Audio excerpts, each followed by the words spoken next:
Hey everyone, my name is Cindy and my channel is all about maximizing your life, spirit, mind, and body. So if you like what you're watching, make sure that you press the like button and the subscribe button to keep getting notifications on new videos that I'll be making. I am here to help you navigate how to become healthy from the inside out.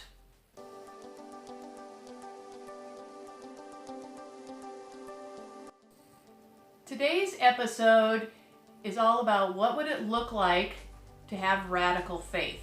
Now, this thought occurred to me as I was reading the story of Shadrach, Meshach, and Abednego in the book of Daniel.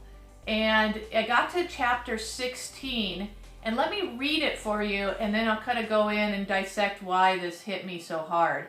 It says, Shadrach, Meshach, and Abednego replied to him, King Nebuchadnezzar, we do not need to defend ourselves before you in this matter. If we are thrown into the blazing furnace, the God we serve is able to deliver us from it, and he will deliver us from your majesty's hand. But even if he does not, we want you to know, your majesty, that we will not serve your gods or worship the image of gold you have set up. Now let me back up a little bit and kind of describe this story for those of you that might not know it.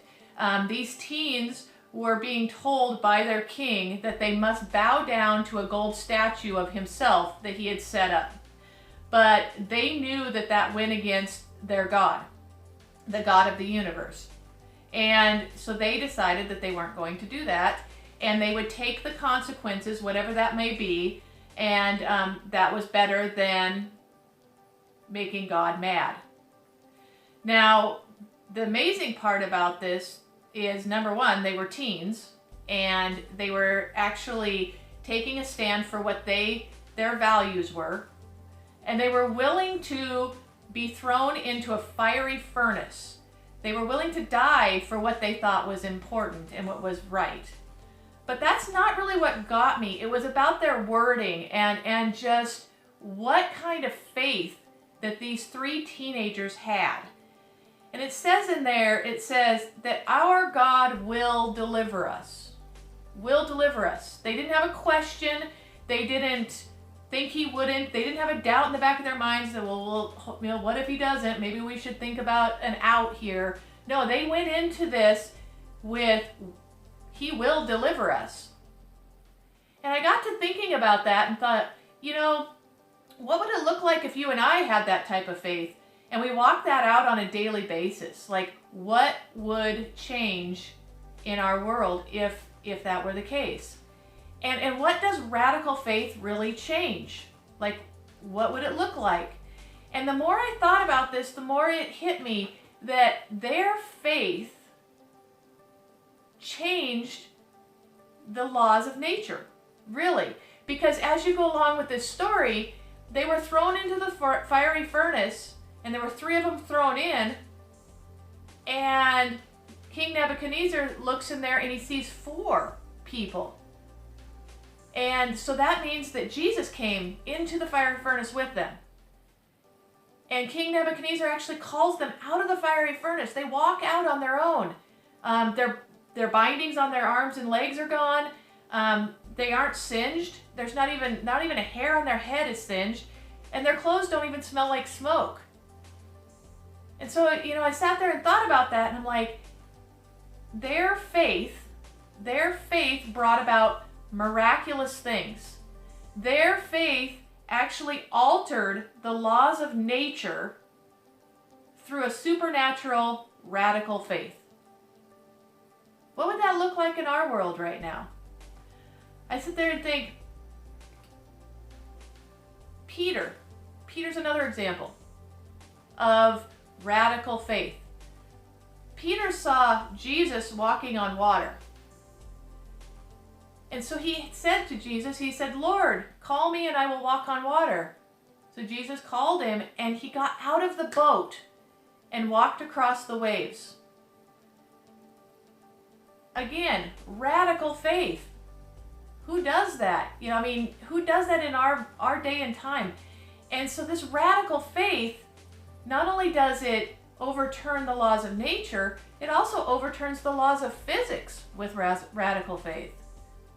So what could we do in this day and age if we walked out every single day with radical faith, knowing that our God would do it no matter what? And so I sat there and thought about it, and I think these are the questions that are the things that I figured out we must overcome. We must overcome in order to have radical faith.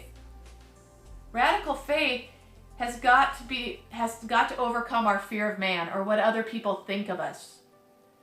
Because when God says to do something, we need to just walk it out, no matter what anybody says. The other thing that we have to overcome is actually our logic.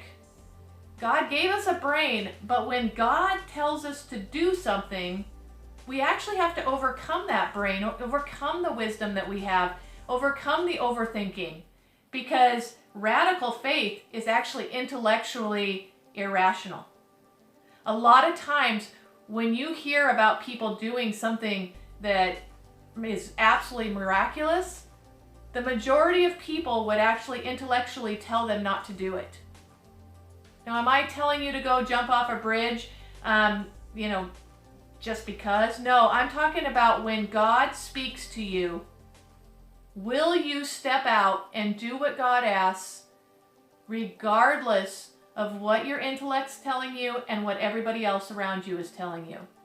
Now, if we were to live a life in that radical faith, you would see a much different world right now. And I just want to challenge you.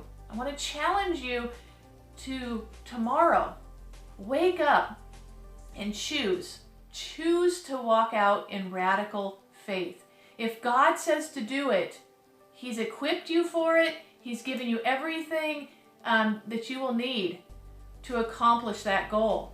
But you have to have radical faith. Radical faith that perseveres, and radical faith that can look from heaven down and know that your God has given you everything that you need.